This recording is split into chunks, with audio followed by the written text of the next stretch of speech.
I want to thank you all for bringing this very, very important debate on the floor of the National Assembly. But I take a different perspective to what has happened here.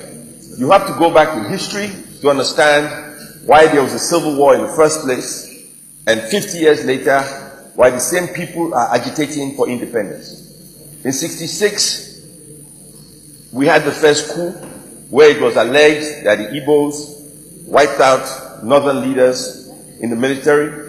Second coup, Gawan took over, and there was a lot of bloodshed, killing the Igbos. Igbos were killed in the north. They moved back to eastern Nigeria. Ojukwu became head of state, declared a nation called Biafra. The war started. We fought for 3 years. The war was over, and southeastern Nigeria and eastern Nigeria, as it was called, was integrated into Nigeria.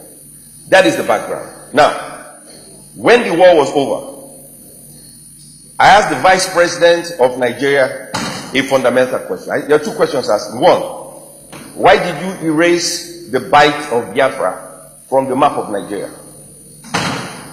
And he said that at the Supreme Military Council meeting, they felt Biafra would rise again. And so the federal government at the time did everything possible not to talk about the war in Nigeria. So, from 1970 to the present, a generation of Nigerians who were born did not know we had a civil war. And I know a lot of young people who do not know Nigeria fought the war. This policy of being an ostrich and not addressing issues is counterproductive. If you lived in America, you know you had the Vietnam War, which happened at the same time as the Nigerian Civil War. You had the Korean War, you had the First World War, you had the Second World War. You have all kinds of wars. And they talk about it all the time. If you watch the Discovery Channel, you can see all the wars in the world. And the reason they televise these wars is so that you can learn from the mistakes of others, so that you do not become a fool and make the same mistakes and fight again. And so here we are 50 years later, talking about something that could have been avoided if the federal government at the time understood the value of history. So one, we erased the Civil War from our consciousness. So a generation of people do not know we fought the war or why we fought the war. They say the Igbos were marginalized, right? They fought the war, they lost. Today, they are the most industrious people in the country today. They are the richest Nigerians in the country today. One of the most educated people in Nigeria today. Yet, they feel marginalized.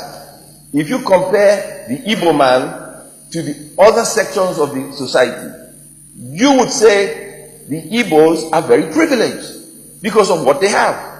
Yet, a generation of Igbos say they are marginalized and they want to secede and they want a nation. Well, yes, a young generation of people who have never seen bloodshed, war, destruction, people being killed, amputated, families being divided, sure they can think like that. But what have we done as a nation to educate them about the destruction of war? Absolutely nothing. We do not teach this in our history books. We do not tell our children what war is all about. It's easy to talk about war. How many people have carried a gun, an AK-47, a machine gun, a machete? How many people have carried a gun? How many people have used a gun? How many people have fired a shot? How many people? Those who talk about war, those who talk about bloodshed, those who talk about confusion, have never carried a gun. So how do they know how people die? Have they seen blood? And yet here we are debating a subject that we as a nation should understand.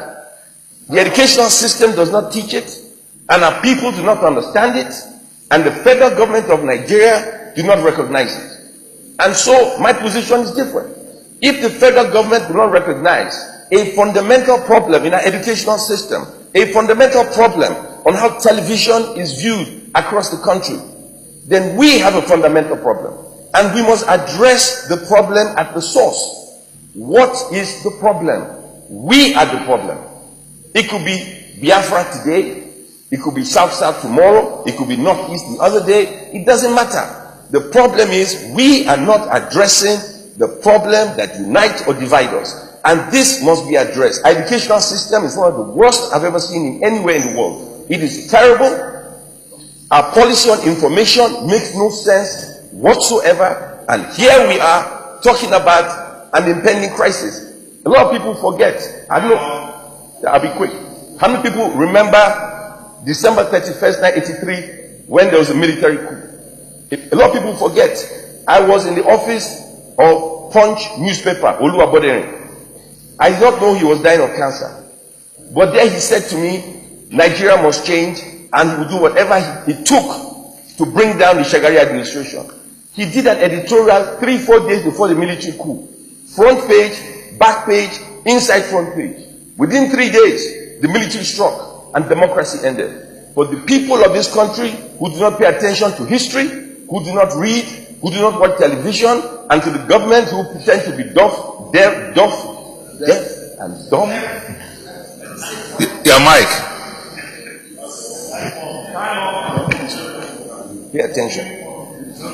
The government should pay attention to the least of us. They should pay attention to history.